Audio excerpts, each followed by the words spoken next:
Today I want to find out if I could beat Pokemon Alpha Sapphire with only hardcore Nuzlocke rules.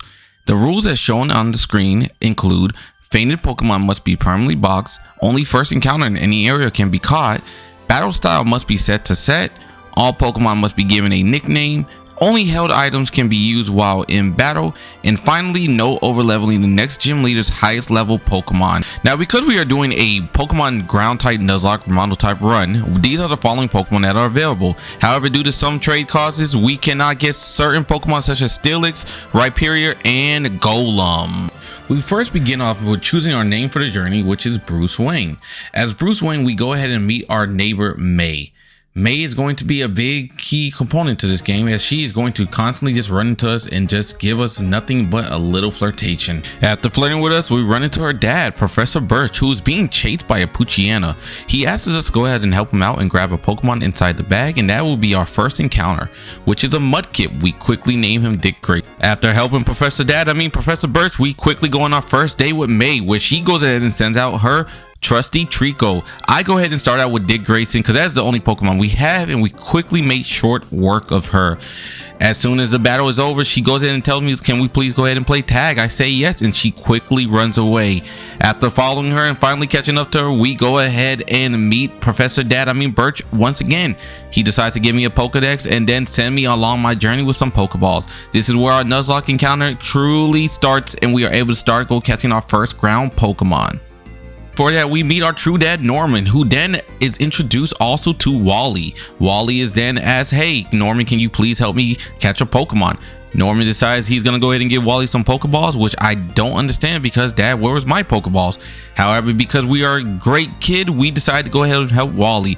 Wally, however, goes ahead and gets the most luckiest rare appearance on his first encounter. That's right, he gets a Waltz. With him getting Waltz, he is able to go ahead and catch his first Pokemon and now officially become our second rival of the game. After helping out our stepbrother Wally, we quickly decide to go ahead and try to challenge our dad for our first gym badge. However, he tells us we're not strong enough. He sends us over to Petalburg Woods, where we run into a scientist. The scientist, however, is being approached by Team Aqua Grunt. The Team Aqua Grunt has a Poochyena, so we send out our Mudkip. Our Mudkip, Dick Grayson, makes short work of him in just not only one but two hits, and we quickly move on to the next part, which is the gym leader of Roxanne. Now Roxanne might be strong for a lot of people, however, due to us and us having the Dick Grayson of the greatest Robin ever, we're gonna make short work and just take her Geodude out in 1-2 hits, and then we're gonna bring out the Nose Pass. But Nose Pass is not strong enough to stand up to us because we're one of the best vigilantes in the game. In 3 hits it goes down. We then meet Mr. Stone, and Mr. Stone is telling us, hey man, look, I'll give you this Pokénap Plus, but you know what, I need you also go ahead and deliver this letter. After delivering the letter, we quickly catch a Nincada. The Nincada then brings us to a Wingo. We use the Wingo to go ahead and fly over to Dewford Town. Dewford Town, then we be able to go ahead and evolve our Mudkip into Monotype. Now with our Monotype on the team, we have to be careful because we are at the level 16 cap and we are going against Brawly. Brawly sends out Machop, but we make quick short work with him and only 4 hits. Now with us going against the Macchiato, the big boy of the team, he quickly takes us down to a very low HP and he hits us with a sand attack. We are kind of scared, so now we just risk it and go for the water gun. The water gun then pushes over to 17 and we get the kill. This was a crazy moment because I was really sure we were about to lose our Monotype. However, we quickly take him out. After taking him out, we go ahead and meet Steve. Steven talks to us about all the foreshadows of the game and he quickly does nothing for us. So we move on to the next part of where we meet our next enemy, Archie. Archie is the leader of the Team Aqua and is deciding that he doesn't want to fight us yet, just because little does Archie know I'm one of the greatest Pokemon trainers ever and he should be able to go ahead and fight me. However, he quickly decides that, you know what, maybe this kid is something special, and let me just tell him this bedtime story instead. I quickly fall asleep and I'm hoping that we can wake up from this nightmare as we move on to our next part of the journey. On our way to our next gym leader, we've run into May, who is now in the way for us to be able to advance. Now I really hated this run as she usually always ends my run here. However, we decided that we were going to train up our Nincada and then quickly just sand attack, and after using sand attack and getting so close to losing Nincada, we'll just send out our Monotype again and just go straight up for tackle. Now with the Grovyle not being able to hit us, we are quickly able to go ahead and make short work of the one and only Wailmer. Now Wailmer is kind of annoying because we have to literally just hope that we can take it out with tackles, and we do. After fighting May, we quickly go against Waltz, who is ran by our stepbrother Wally. Now it's a little weird because he only has one Pokemon. Could it be possible that Raleigh's also doing a Nuzlocke? Either way, this battle comes right before the third gym leader, and this is kind of an issue because we can't use Monotype because he's almost at the level cap. So what do we have to do? We have to use our Nincada to go ahead and take out Rawls, which was pretty simple. Luckily he only had one Pokemon. Now with Wally out of the way, we quickly go ahead and fight Watson, the next gym leader. Watson specializes in electric Pokemon. For us ground types, it's nothing to worry about. However, it does have supersonic, and the Voltorb does have self-destruct. We use Nincada to go ahead and lower accuracy, and Nincada then gets hit with a supersonic, but we fight through it and get a few more mud slaps off. With the mud slap bringing it down to just 10% HP, we switch in our Monotype. However, Monotype then levels up, and I realize I don't want to lose our Monotype to a self-destruct, so I send in Nincada. However, Voltorb decides to do this weird thing of where he only raises his special defense, and luckily we have Metal Claw, and Metal Claw does just about enough so we can go ahead and take him out with no problems. Awesome, we go ahead and get to be able to evolve our Nincada, but wait, just so you know, when it comes to a Pokemon ground Nuzlocke, we can't actually evolve him because he loses ground typing.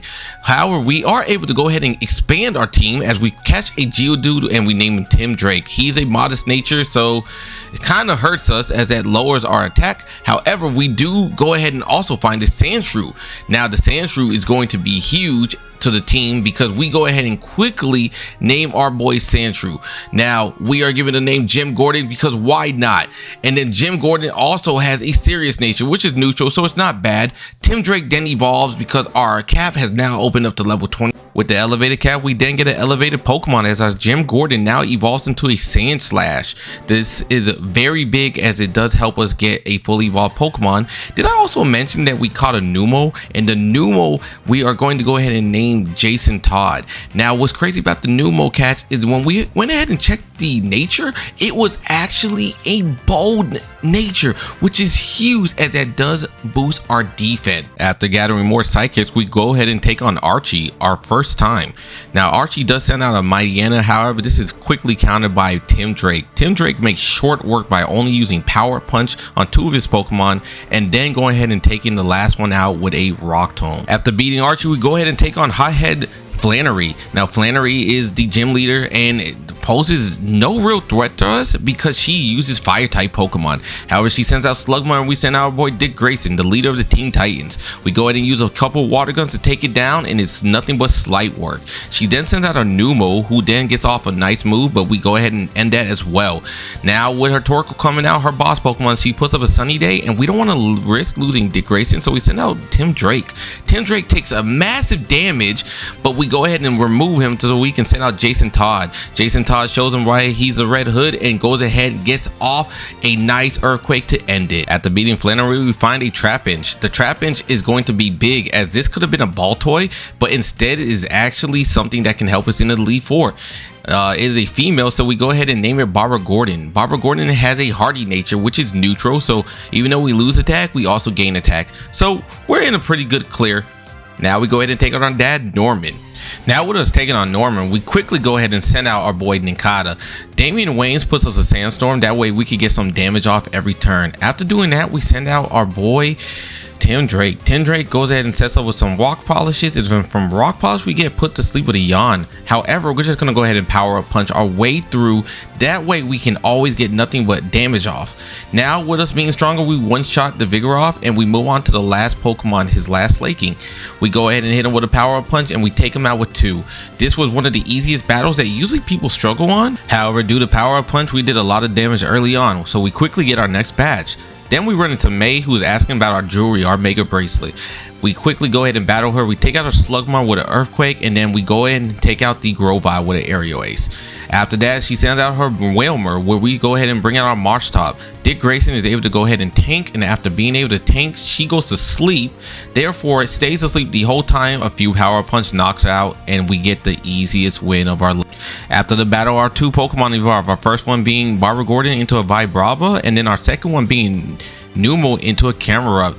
Jason Todd is now a big bulky boy and can now go ahead and tank a lot for us. After that, we take on the next gym leader. That is right, we're taking on the 6th gym leader Riona. Now Riona specializes in flying type Pokemon, but let me tell you, this is the cleanest sweep you would ever see by one Mr. Tim Drake.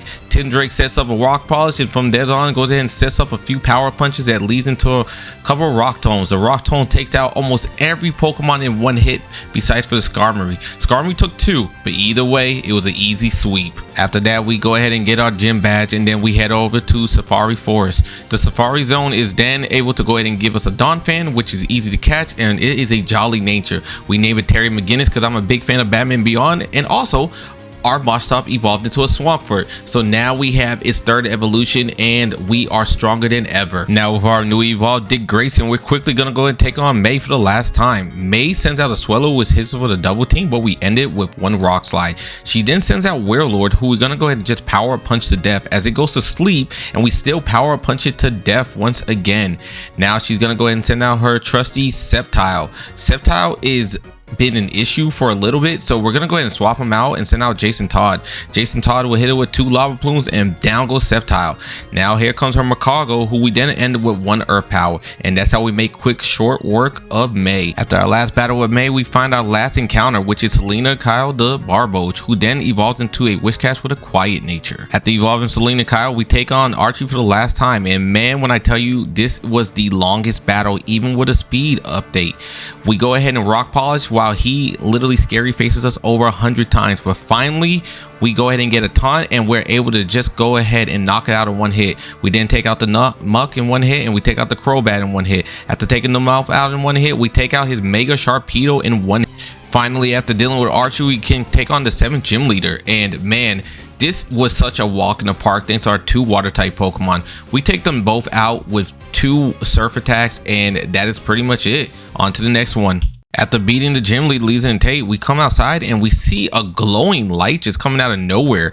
The whole community seems to be panicking and like, oh my gosh, what is this pillar of light? Steven then says, hey, maybe we should head to Route 128. I go ahead and check out 128, and what do we find? Find our next evolution, of course, as our now Vibrava evolves into a beautiful Flygon. That's right, she has completely blossomed and she's ready to take on not only the 8th gym badge, but the Elite Four. However, before we can do that, we have to go ahead and take on the Pokemon Kyogre. That is right, we have to save the world from its primal form, as it is creating such a huge rainstorm. The world doesn't know what to do but leave it up to a kid. So as we go up in the cave, we catch it and we name him Waterfall, as we need a HM Waterfall user. That's right, we are going to go ahead and name a legendary Pokemon Waterfall, because that is what he is going to do. After that, we save the day, and you can see, bam, everyone's coming outside. There's nothing but raining sunshines of stars, which I wouldn't come outside if I was them, but you know what do I know? I'm just a kid that saves the world, you know. Anyways, we're gonna go ahead and talk to Archie, and Archie is going to say, man, I am so sorry for what has happened, and everything is back to its natural balance in the world. Archie then goes ahead and agrees with Team Magma's leader as well. He then is coming over to us and saying, look, man, I believe in you in the next generation, so please don't screw up we won't, as we go ahead and take on our last gym leader, Wallace, who sends out a Love Disc. We send out our Barbara Gordon Flygon, and we go ahead and hit it with 1 Earthquake to one-shot it. She then goes ahead and sends out her Milotic, who we prepared for by hitting it with 1 Earthquake and then giving it a Yache Berry to tank an Ice Beam. After that, we realize we can't risk Flygon being out against Celio, so we send out Dick Grayson the Swampert. Dick Grayson goes ahead and gets off a few power punches before being able to finally take it out. However, after taking out Celio with our Swampert, here comes the big boy Whiscash. Whiscash is going to go ahead and get hit by 1 knockout punch. However, hit us with an Earthquake that we tank.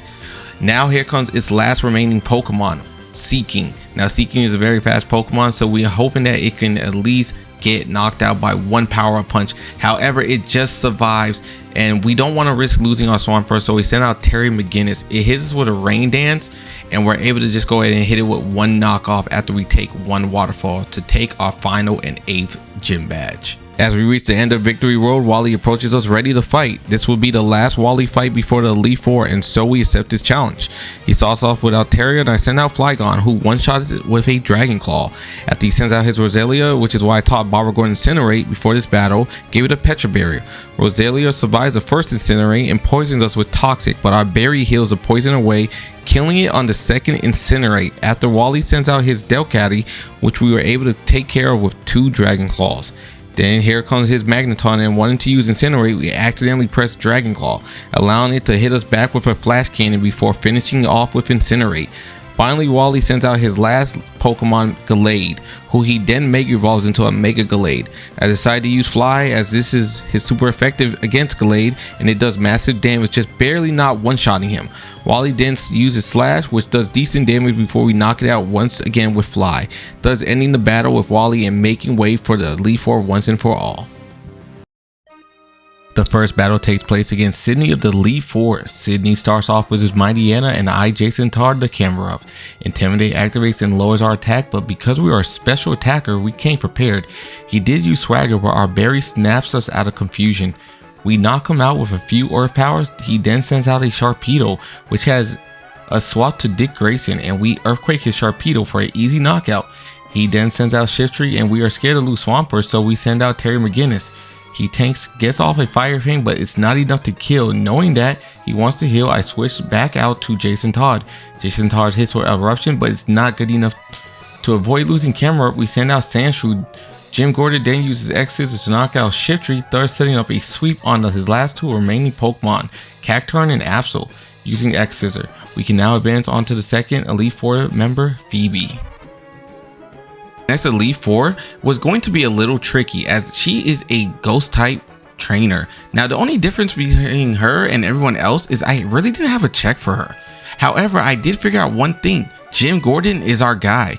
Jim Gordon would go ahead and commission just the way this battle should go. We would set up a Sword Dance and get hit with Confuse Ray. We would go ahead and snap out of Confusion thanks to our berry, and then just set up.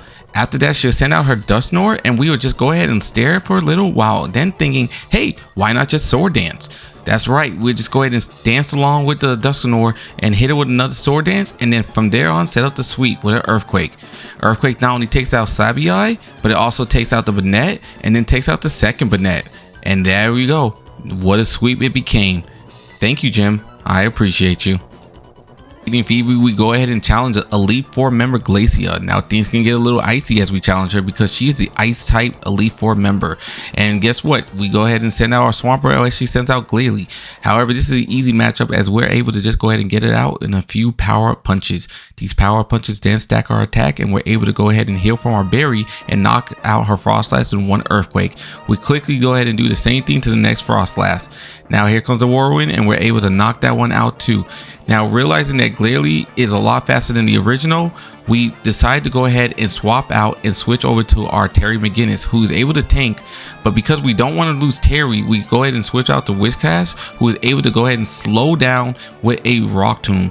After that, we switch over to camera Jason Todd, and Jason Todd is able to take it out in one Flamethrower. And there we have it, our third Elite Four member down and only 2 more to go.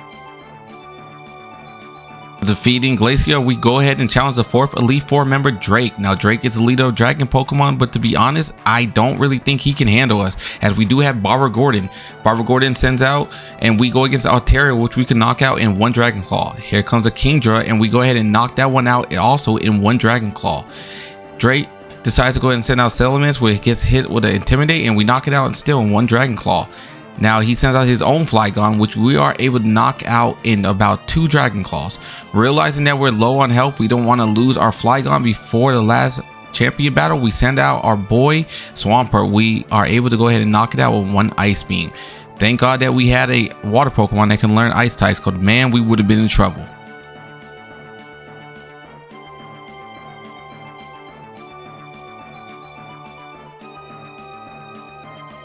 Finally, we are going against Champion Steven, which is everything we worked for. He sends out a Skarmory and we send out Jason Todd. We hit with Fire Blast, but it survives thanks to Sturdy, but we are able to take it out with another Flamethrower. We then sends out an Aggron, who we can also go ahead and Fire Blast. It is able to tank it, and we are able to heal from a Citrus Berry and knock it out with another Fire Blast. He sends out Claydol, and realizing that we are in a bad position and don't want to take any switching damage, we decide we had to make the conscious decision. Jason Todd, you have been a great help, but it is time to sack you.